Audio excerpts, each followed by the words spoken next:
Hey, Monday afternoon. Happy day to you. So I'm about ready to share with you how my home right here is valued 300, get this right, 300% more. It's 300%. It's four times the value of really what we paid for it, but it's 300%, three times what we paid for it in value extra. So 300% more valuable now than when we paid for it. And why? It's not to brag, but it is to share with you. And I want to make a very, very important point for you today. And I hope it really resonates, and why that should matter to you. Not for you to be like, oh, goody, goody, you have a house that's worth a lot of money, whatever. It's not that. I want to share with you the reason why. And if you see, I give you a little side shot of our house, a little beach cottage. We bought our house. Now, I'm a one home owner. When my wife and I got married, just to kind of give you a little preface, we got married and moved here to sunny Florida. It is sunny, the shade of the trees, but it is sunny. Beautiful, beautiful day. And when we got married in 2002, we were first-time home buyers, right? We looked, and what you see behind me right here is our very first house. Well, it did not look like this by any sense of the word, but we've spent time nurturing and caring for it and renovating it, and over time. And again, we've only been in one house for now 20 going on 20 years. In fact, it was in December, early part of December, when we bought this house back in 2002. Kind of crazy to think, or 2003, no, 2002, I believe. Yeah, crazy world. But that was just under 20 years, 18 years ago. And I'm sitting, and I got a notification, and why I wanted to share this, because I think it will resonate, is that I got a notification. You ever get like from, and I know it's probably not super accurate, but when you get from those notifications from the real estate sites, realtor.com or Trello, I forget the name of the company, but anyway, it says, oh, congratulations, your home just went up by $23,000 in the past 30 days. Literally, like, I wrote it down too so I'd remember, $22,087 it went up in the past 30 days. And I don't know if that's the fact that because people are moving to Florida from all kinds of crazy parts of this world, or there's just people are just finding out that this is truly a beautiful place to live. And if you've watched any sunrises, you've seen that for yourself. And it is truly, like, I'm very blessed. But I want to share with you why that should matter to you. And again, realtors may chime in. If you're a realtor, this may resonate with you. I don't know why I'm around. Maybe because there's a lot of realtors in this world, and maybe just on my Facebook group and Facebook page. So this may even resonate for you realtors out there. Equity wise, it all has to do with equity. Now, one of the cool things, and I'll never forget, my dad's a builder, is I sent pictures of this house that didn't look anything like this when we bought it. And the front yard, backyard, it was a complete mess. And I sent pictures to my father, who was in New York at the time, and he was a builder, a contractor. And I sent him pictures of the house. I was like, hey, do you think we can actually fix this up over time? And then he saw another picture, and the picture was from the end of our street down to the beach. And maybe I'll just show you. Yeah, I'll just show you. Come with me for a moment. You can see. So it was a picture, and I'll show you the exact picture that I sent my dad. And now, mind you, we had a limited budget, but it's exactly, he said, you could do anything to your house. He's like, but you can't change the location. And I want you to just hear that right now. Location. If you're a realtor, right? You know, location. And I'm not just talking about Florida. I'm talking about living near the beach, and you know the value of certain areas are more desirable than others, right? Whatever, regardless. And if you're a beach person, that may make sense. If you're not, then it's not valuable to you, right? Oceanfront property for most people is going to be more valuable, and the home prices are going to be related to that as well. So why does that even matter? Why am I sharing with you? And again, it's not to brag. I am very grateful. We have a lot of equity, but we've also put a lot of blood, sweat, and tears in this house. We've survived many storms, but it's in one house. We never sold this house. I don't know if we'd ever plan on ever selling this house, maybe rent it out at some point when our kids get older. But the reality is, the thing is crazy is right now it's four times, really 300% increase the value. It's four times what we paid for it in value. Well, three times more than what we paid for it in value. And it's pretty crazy. And that's the equity, right? So here's what happened. time and value. Like this is a higher value, and over the years and years, the beaches became more and more valuable. People wanted to live here. They realized it's a beautiful place, and it created more value, is more equity, right? So think about this. Now think about this. Why should you care? Not about me, not about your home. Of course, you probably already know that about as far as equity in your home.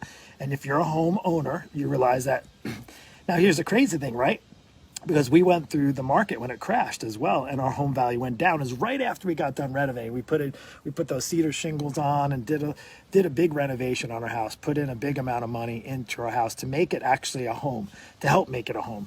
And it's the people inside that make it a home. But I would say is when we did our renovation on our house, what was crazy, it was at 2008, 2009, right in there. And then the market crashed. And then guess what? Our value just like crap the bed like everybody else's. And we were still only in one home. We had equity. It didn't matter. We didn't care because we were living in this home. And again, the location didn't change. So then that things went back up. And then my question to you is, and my tip for you is this. Have you ever thought about your own body that you're living in as your home? And what are you putting in now? You can't change the location of where you live, right? I'm not talking about you can move.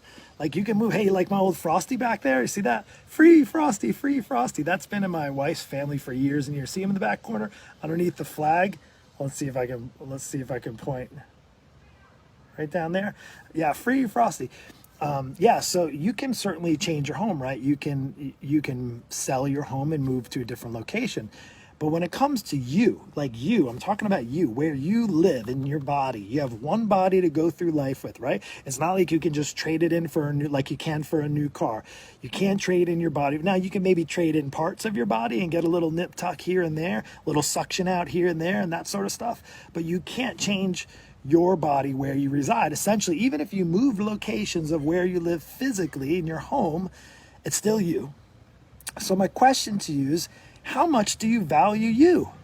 That's my question to you. How much do you value where you live? What are you doing to make sure you're in? Now look, what did we do? Now the home value, it's kind of crazy. This house would be a tear down. It's insane because people don't value this home like they value the property, the location.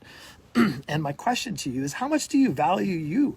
Like how much do you value? Because I hear people talk about all the time, Mark, I can't afford a coach. I can't afford a trainer. I can't afford this. I can't afford to eat healthy. And then they drive away in a $50,000 car, or they live in a home that's worth $1 million. It just blows me away. I guess where you place your value on really, things of this world, stuff, maybe it's the stuff that maybe fills you. But at the end of the day, you're still living inside of you. And my question is, how much do you value yourself? Like, do you value it enough just to at least take decent care of yourself? Because here's what happens when you take decent care. This is what I want you to listen to and grab a hold of. Think of the percentage of value, the equity that you can build right now at your age. Like this house is built in the 50s. Crazy. I don't even know what it costs. About $50,000, $40,000. It was built in 58. And there was one owner that lived in that concrete block behind those cedar shingles, like super durable, like concrete block, poured concrete, rebar in the middle. It ain't going anywhere. It is built strong, like it has a good foundation. So hopefully no like crazy hurricane come by and take it all away. But I would say is it was built a long time ago. One homeowner, and then we built it and we bought it from them. 20 years, we're almost in this house for 20 years now, one house, and we've taken care of it. We've put on a new roof last year. If you remember, I had roof leaks last year. We had to do windows. We had to get the hurricane windows. We made it our own. We made it nicer. We had to take care of the plumbing, make sure the air conditioning's working well, making sure and because we value this home that we live in, right? The location of this home can't change. We can remove it off of the property, right? You can level it, but just back to the value of you. And how much equity are you putting into? Like that's kind of sweat equity. Like I can't tell you how much sweat equity put into the yard here and doing all that kind of stuff. And even into some of the, not just yard work, just even upkeep of it. Oh my goodness, so much sweat equity. And my question is, how much equity are you putting into your life? How much are you putting into the home, your body where you live? How much are you doing right now about that? Do you think if this house just sat here since the 50s and nobody did anything to it, that it would would be well maintained. Like even when I told you the rat story, there was rats in here, there was cockroaches, there was shag carpet. It was a disaster. Those windows used to be Jallis windows that would crank, and there was vines growing in them. It would be overrun, and that's, I think, what happens to people's bodies and their health. They just leave it, and they think that life is just going to work itself out, and that your home, like where you live, is just going to be, it's just going to be all hunky-dory. Everything is going to work out real well. And you don't have to do a damn thing to take care of it. And that's absolutely the furthest thing from the truth. So 2 things. What are you doing to keep up your home? And I'm not talking this home, the physical home you live in. I'm talking this home, the body you live in. What are you doing to take care of yourself? Are you investing in it at all? Like, I remember our home, like a roof we put on last year was about, I don't even remember, $10,000 to $15,000. It was a big chunk of money, right? We had to replace it. Why? Because we didn't want roof leaks. We wanted to actually have a home that didn't have leaks in it. And it was I say an expense, but it was an investment, right?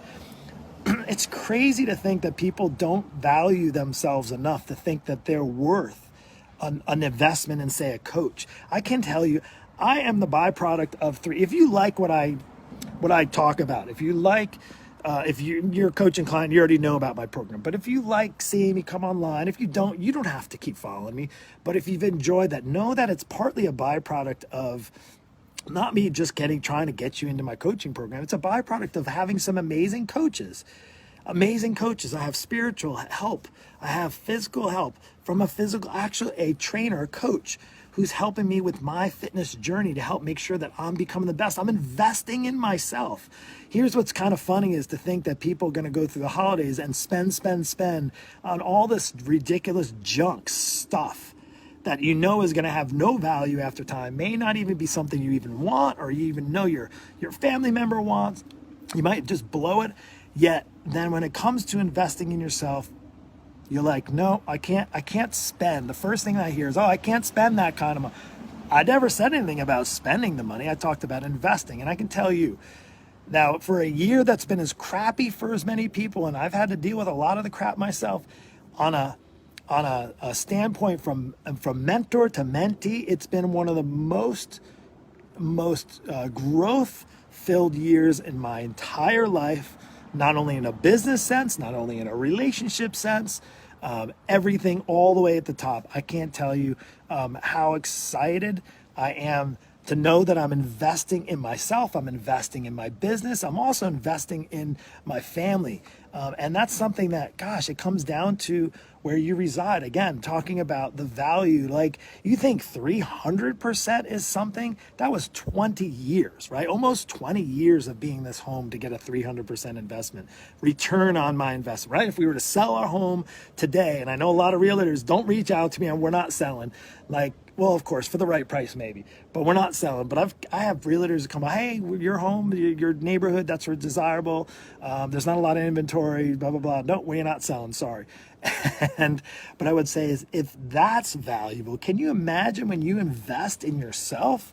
If you invest in maybe you've invested in your business, awesome. Chances are you probably saw a return on that investment. I bet you probably invested in your kids. Maybe you invested in thousands, if not hundreds of thousands of dollars in your kids' school, like in your kids' education, thousands, if not hundreds of thousands that you've invested in that, right? Well, why is it so hard to invest in yourself? What's the challenge here? Do you feel like you're not good enough to invest in yourself? I don't quite understand where that comes from. And I'm sorry, maybe it's the market where you think like, well, I should just invest a $10 a month gym membership. That's all I probably need. So my question to you is, are you only worth $10 a month? Oh, well, I have that, that new piece of exercise equipment that I bought. Like, that's a big investment for me. So are you telling me that you're only worth a $2,000 piece of exercise equipment? Yeah, but I spend like $100 a week on organic foods and, for me and for my family, and that's quite expensive. And I'm going to ask you, are you only as valuable as a few $100s worth of food? Like, I hope that's not the idea that you're going into the next year or into the next 10 years, because what's going to end up happening is you've realized that you did a lot of spending on things that you thought maybe were investments, and you forgot to take care of you. And they're like, no, no, no, no, Mark, but that's very selfish. I have to take care of my family's needs first. I have to take care of my son and my daughter, and they play these travel sports, and I have to do this, and they have to go to a private school, and I have to make sure that they're driving a safe car and all those things. And I was like, okay, I understand how that's cool, but how are you not worth anything near that? Like, that's my question to you. So again, a home's value, again, it's just a house, right? 300%. Can you imagine the percentage of value and equity that you could be putting into your life right now if you actually focused on your health a little bit? Maybe put your needs first to realize that that kind of equity, that kind of return on your investment is freaking far more than any kind of 300% value like we've had. And that was over almost 20 years. Can you imagine if you focused on yourself and your needs and your health and getting your body back to where you want and your weight back in control, so you don't have to go through all the gamut of doctor's visits and get put on a bunch of medications and have people tell you what you already know what you did to yourself? Can you imagine if you started to actually invest some time, a little bit of time, a little bit of effort, maybe get a coach like me in your corner who can help make it a lot easier for you, so the next year or two you could be setting yourself up for an amazing return on that investment for the next 10 years? Can you imagine? I dare to think, right? So anyway, that's my story on real estate. That's my story, your real estate. What are you going to do? How are you going to invest in it? That's my question to you today. Take care. God bless.